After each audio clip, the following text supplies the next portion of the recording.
അപ്പോൾ വൈകുന്നേരം ഞാൻ ഇവനെ കണ്ടപ്പോൾ ഇവന് വന്ന് എൻ്റെ കയ്യിലല്ല, പിന്നെ വേറൊരാളെടുത്താണ് ബുക്ക് എന്ന് പറഞ്ഞു. കബീറിൻ്റെ അല്ല ബുക്ക് ഉള്ളതെന്ന് പറഞ്ഞു. അങ്ങനെ കബീറിൻ്റെ അടുത്തുണ്ട് ബുക്ക് എന്ന് പറഞ്ഞു. അപ്പോൾ കബീറിനോട് ബുക്ക് വാങ്ങാൻ പോയപ്പോൾ എന്നോട് പറഞ്ഞു, ഷെബീബക്ക് ഞാൻ അതിലൊരു സാധനം എഴുതി വെച്ചിട്ടുണ്ടെങ്കിൽ ഒന്ന് കൊടുക്കണേന്ന് പറഞ്ഞു. ഞാൻ പറഞ്ഞു ആയിക്കോട്ടെ എന്ന് പറഞ്ഞു. ഞാൻ എൻ്റെ ബുക്കിൻ്റെ ബാക്ക് വശം തുറന്നപ്പം മോളിൽ ഷെബീബക്ക് എന്ന് എഴുതിയിട്ടുണ്ട്. ബാക്കി ഞാൻ വായിക്കാം. അതാണ് അല്ല, അവൻ എന്തോ ലെറ്റർ എഴുതിയതാണ്.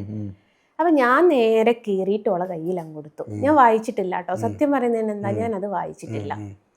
അപ്പോൾ എൻ്റെ അമ്മോനുണ്ടല്ലോ, ഈ അമ്മോനും അമ്മോൻ്റെ ഭാര്യയും അന്നത്തെ ദിവസം എൻ്റെ വീട്ടിൽ താമസിക്കാൻ വന്ന്.